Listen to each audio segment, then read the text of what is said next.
Ikhwanul Muslimin ada cabangnya di Indonesia, banyak orang IM di Indonesia itu banyak ya, bahkan bikin partai pula kan.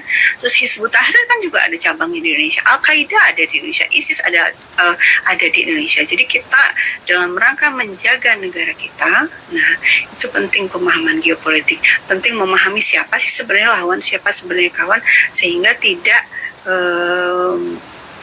tidak bisa ya, atau kita bisa menolak ketika ada pihak-pihak asing yang ingin memanfaatkan kita untuk menghancurkan negara kita sendiri. Yang perlu digarisbawahi di sini ada kesamaan pola antara Libya dan Suriah, yaitu ada pemberontakan berkedok jihad melawan pemerintah yang sah dan pelakunya sama.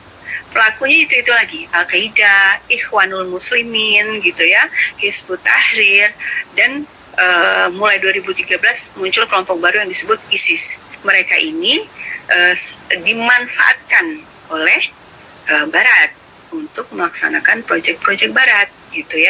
Jadi sebenarnya siapa sih yang menginginkan Assad tumbang, Gaddafi tumbang gitu? Ya Barat sebenarnya. Kenapa? Karena dua pemimpin ini merugikan kepentingan Barat.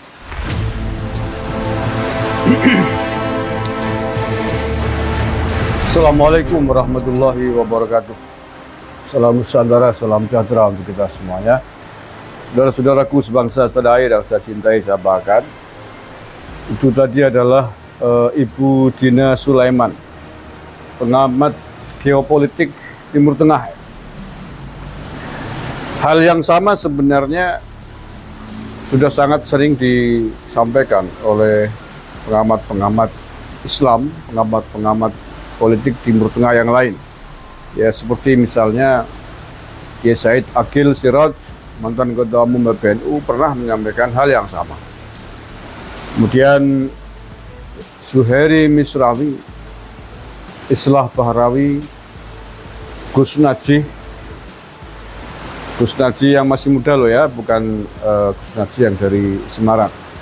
Gus Najih alumni Suriah, masih muda. Saya pernah ketemu dengan Gus Najih, sama persis yang disampaikan. Nah, dengan video yang tadi barusan kita saksikan bersama, saya hanya ingin mengingatkan kembali, mari kita waspadai apa yang tadi dipesankan, diperingatkan oleh Ibu Dina Sulaiman ini. Karena memang seperti itulah kondisi yang terjadi, dan hari ini sedang kita saksikan, sedang kita hadapi, sedang kita nikmati bersama. Pola-pola yang sama, mengatasnamakan agama, mengatasnamakan Islam, mengatasnamakan jihad untuk melawan pemerintahan yang sah. Hari ini di bawah pemerintahannya Pak Jokowi. Sama persis. Ini sudah sering saya ingatkan juga, sudah sering saya sampaikan juga pada video-video saya sebelum ini, tentang gerakan mereka yang mengatasnamakan jihad, ingin menegakkan syariat Islam, ingin khilafah kan sudah sangat sering. Bahkan yang intent mengikuti KBN Nusantara mungkin bosan, tapi jangan bosan lah. Ya, karena ini demi keselamatan bangsa dan negara kita, demi keutuhan NKRI, demi tegaknya Sang Saka Merah Putih. Memang harus terus kita dengungkan, harus terus kita serukan tentang potensi bahaya dari gerakan-gerakan politik yang mengatasnamakan agama itu, yang mengatasnamakan Islam, mengatasnamakan jihad, seraya mengkafir-kafirkan, merezimkan, menzolimkan sistem pemerintahan yang ada yang sehari ini. Apalagi ini menjelang Pilpres, menjelang pemilu 2024. Maka kewaspadaan terhadap kelompok ini, terhadap kelompok yang tadi dibahas oleh Ibu Dina Sulaiman, kewaspadaannya harus ditingkatkan.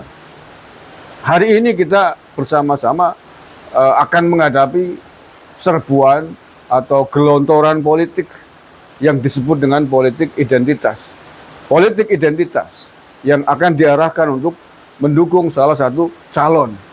Bahkan terang-terangan sudah ada partai politik yang berani mendeklarasikan diri, kami politik identitas, dan sudah menyatakan dukungannya secara terang benderang kepada Anies Baswedan. Siapakah kelompok politik ini? Ya, ini kelompok politik yang dipandegani, yang dikomandoi oleh Mbah Amin Rais dengan partai umatnya itu. dan Anies Baswedan yang ketika itu hadir pada acara Partai Umat itu juga mengiyakan, mengaminkan. Mengapa kita katakan mengiyakan? Mengapa kita nilai mengaminkan dengan pola politik identitas ini? Karena diam saja, tidak pernah membantahnya dan tidak pernah menganulir, mengkantornya. Maka mari kita waspadai dan kita lawan bersama-sama gerakan-gerakan politik identitas, politik kepentingan, kekuasaan untuk kelompok mereka, tapi mengklaim menggunakan stempel Islam. Memang yang umat Islam hanya kalian doang, hanya kelompok ente doang. Kita umat Islam, saya umat Islam, tidak sepakat dengan cara-cara Anda berpolitik. Bahwa politik harus dijiwai dengan jiwa agama kita masing-masing, ya. Tetapi kalau Anda berpolitik, Anda ingin memilih presiden, ingin memilih calon pemimpin Anda, kemudian dengan menggunakan alat agama untuk alasan, sementara kelompok lain yang tidak sepaham pandangan politiknya dengan Anda dicap bertentangan dengan agama Anda, itu yang disebut dengan politik identitas, mencatut, menggunakan agama, menyalahgunakan agama untuk kepentingan politik jangka pendek yang sangat berbahaya.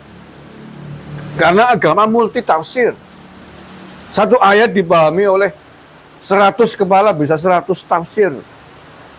Maka kalau semuanya menggunakan tafsirnya masing-masing untuk kepentingan politik, seraya menyerukan jihad, maka yang terjadi niscaya akan terjadi perang, saudara, perang antara 100 kepala, antara 100 nyawa saling bertabrakan, dan ini sangat berbahaya sekali. Oleh karena itu, sekali lagi, jangan bosan-bosan, mari kita semuanya bagi bagian dari anak bangsa, bangsa Indonesia, punya kewajiban yang sama.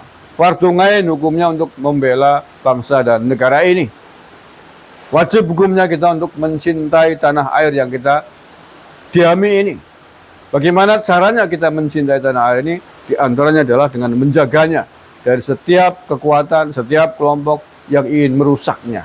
Setiap kekuatan, setiap kelompok yang ingin merobek kesaktian Pancasila, yang ingin merobek sang saka merah putih. Semua harus kita hadapi dan harus kita lawan bersama-sama demi tetap tegak utuhnya negara kesatuan Republik Indonesia, demi suburnya Bhinneka Tunggal Ika yang sudah kita miliki. Terima kasih, kurang lebihnya mohon maaf. Bila taufik wal hidayah, waridho wal inayah. Assalamualaikum warahmatullahi wabarakatuh. Saya Agus Semar dari lereng Gunung Selamet di Banyumas, Jawa Tengah, NKRI, harga mati.